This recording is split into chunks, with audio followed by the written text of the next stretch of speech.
Hello everybody and welcome back to the channel. Marquita here, and today I'm going to be doing a book review on Janelle Monae's The Memory Librarian and Other Stories of Dirty Computer.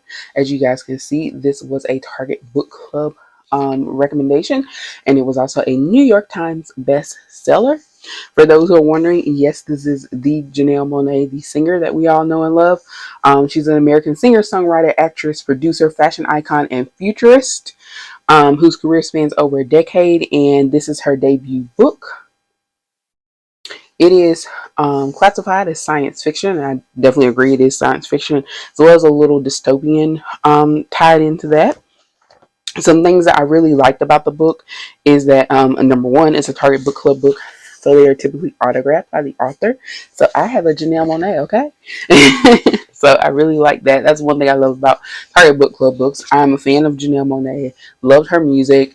I was a fan since she came out. For those who haven't heard me mention this before, her first name is my middle name. So she's always been like, she was good with me from day one just because of that. But I've been a fan of her music. I always liked the fact that she was very unique and different, especially during the time that she came out. Being a female in the music industry is always difficult because there's always this one particular image wants you to be overly sexualized and all these things. And she just came out and she was herself, and she's an attractive lady anyway. So, it didn't take much, but I liked her just being different, and I liked her vibe. So if those who do not know, recently, or not recently, but in the past few years, she did come out as being pansexual. I am not well versed on the different, I don't know. I can't explain it to me. If I remember correctly, it has to do with just kind of being like similar to fluid, where it's like, you love who you love. Like, it might be a man, might be a woman, could be anyone else that identifies in a different category, but that's what she identified as at the time. And so you do see some elements or themes of LBGT um QIA plus um themes in the book as well, particularly from females. But you also see like a lot of female in general characters, female leads. And now that I think about it, like pretty much everybody in the book, in their 6 stories in this book, they're all pretty much female based, female leads, female main characters, everything. There are some males in the book, but the main characters are female. So that was something I just now thought of as I was thinking about the different stories. But as I mentioned, there are 6 stories in this book, and while they do carry the same theme, and this is just so you can see the different chapters, they do carry the same theme. They are kind of set in the same futuristic setting dealing with technology, but it's different variants or different areas of that. And so I like that. But we're introduced in the introduction to which is called Breaking Dawn, to a character named Sechet, and she is the memory librarian. And so one thing to note about this society is that there has been this new entity, I guess you could say, will function as a government entity called New Dawn. And they had this vision for society, and what it included was wiping everyone's memories.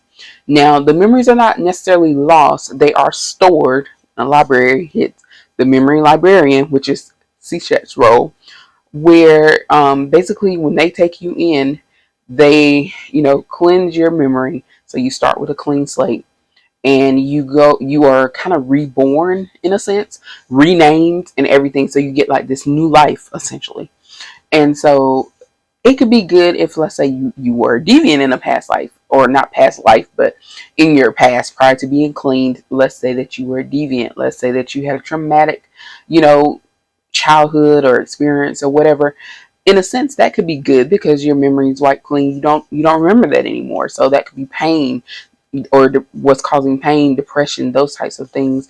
You won't have that anymore. But at the same time, think about what makes us us in terms of humans. So technology, if we're thinking about like AI and all of that, it really doesn't, at least not right now, it doesn't really feel those things And so we're turning people essentially kind of into machines, in the sense that you now have this clean slate. There are all these regulations in place and everything is very structured, and you function very much like a machine, very routine, nothing out of the ordinary, no deviations. And so people who either haven't been clean, they've avoided it in some way, or people who are adding things back into the society that have been taken away for the purpose of maintaining that sense of balance, they are considered deviants. Also, if you identify, differently in terms of, just again, think dystopian society, you're considered a deviant, you're an outcast, all of that. We do still see instances of racism. We do still see instances of classism in the story, particularly in the first story. And you start to understand that no matter how much we try to shape the world in a way that is like, idealistic and perfect, some of these things will always be issues, whether it's with technology, whether it's in, just the regular world, whatever it is. Even in sci-fi book, we can't get rid of racism, sexism, just general hate for difference. And so that is a theme throughout the book as well, and it all comes across in different ways. So as I mentioned, the stories do not connect in the sense of the characters don't overlap. They don't meet each other in the stories or anything like that, but the general themes do overlap with the futuristic theme. They're all living in this type of society. They all fear the entity that is now regulating them, and so they are monitored by like these little drones that kind of make sure that you are doing what you're supposed to do, where you're supposed to be, or whatever. And of course, you can be identified like by your, either you have like a barcode or something like, that kind of identify, or your eyes, identifying factors, all things that are actually around in our society. Believe it or not, there are internal pieces that can be put into your skin. Or even like, a barcode that's somewhat invisible to the naked eye, but can be identified electronically. We already know they have eye scans. You can actually get that for, the airports. So body scans, eye scans, those types of things are prevalent in this book as well. Those are things that are in our society today. So it makes you really think about like how we use them, or how they could be used, I guess, in a more regulated way. Not so much as like now, the things that we have, they're more like, who doesn't use their fingerprint to unlock their phone? Or if you go somewhere and you have like use the eye scan to access something, government people use that. Fingerprints are another big one, with the technology. But when we think about it as being something that is spread across the masses, and that's just your way of life, it makes you question, could that really happen, or do things like that? Would that be something that would happen, could happen? Would it be beneficial if it did happen? So we see that in the book. And again, like I said, I think it's very thought provoking when it comes to technology and how it can be incorporated into our lives, both in a good way and in a bad way. But I did enjoy the book.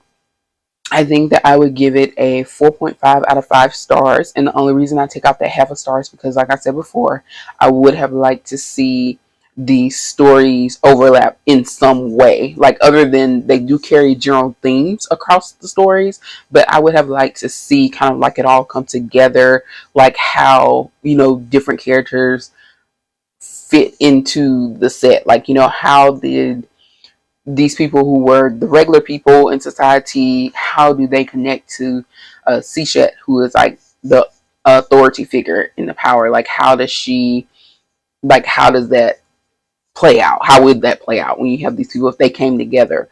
Because the thing about all of the characters in the book is that they are deviants in their own way, not necessarily in a bad way, but just their thinking. They're not just kind of like going with the flow, and they are different and unique, but that's what makes them special in a good way. So I like that, and I like the fact that it does highlight that differences are what make us unique, and that those are good things. Those are positives. They're not negatives, as a lot of things that in these dystopian, we try and take away personalities. We try to take away the things that make people different, even if it is a little quirky, even even if it is something that seems way, outlandish to us based on our beliefs or ethical systems, whatever, it's what makes a person, and it makes up who they are. So if you take all of those things away, like, we all just kind of have like these essentially robots walking around. If everybody's doing the same thing, if everybody is the same sexual orientation in terms of, like, if we have all heterosexual people and that's it. If we don't have any people who just are maybe more artistic in the sense, so creative people in general tend to be a little different, like, not in a bad way, but that's what makes them the creative geniuses that they are. And so you see that when those things get taken away, or at least they try to take them away, how that can impact the individual and how they can impact society as a whole. So I do like those ideas. Again, this book, I think, was very thought-provoking, and it ties into the futuristic society that people think that we may eventually have, and also looks at it from the perspective of maybe the fear piece that people do have, of, like, people fear, society becoming some of what we see in this book. So I think that that's another thought-provoking thing. But again, it's science fiction. But how many science fiction things can we now look back on, maybe even from the 80s, and now be like, that's real life? So that's something I think we can look at when it comes to this book too, even though I hope that things will not get as extreme as they are in this book. But I do see where the thought process can go with that. But either way, I really enjoyed the book. I would highly recommend it if you like science fiction, if you like Janelle Monae, if you like dystopian type societies, if you like just something different than what you would normally read. Because even though I do read dystopian things, I compare this book to The Giver. If you guys have never read that book or seen the movie, highly recommend it. But they also have a dystopian situation in that book, and you see how that plays out. And so I see a lot of that in this book as well, when it comes across with that. And also when you have your set of deviants, that's also playing out too. But I would recommend it. Again, the 4.5 out of 5 stars. It read really well. Again, it's 6 different stories. I just would love to have seen them overlap and bring it all together, But we do see at the back, we have the discussion questions at the back. So if you do this book for a book club, or maybe if you're a teacher and you still have the freedom to actually choose what your students read, I think there's some good discussion questions back there. And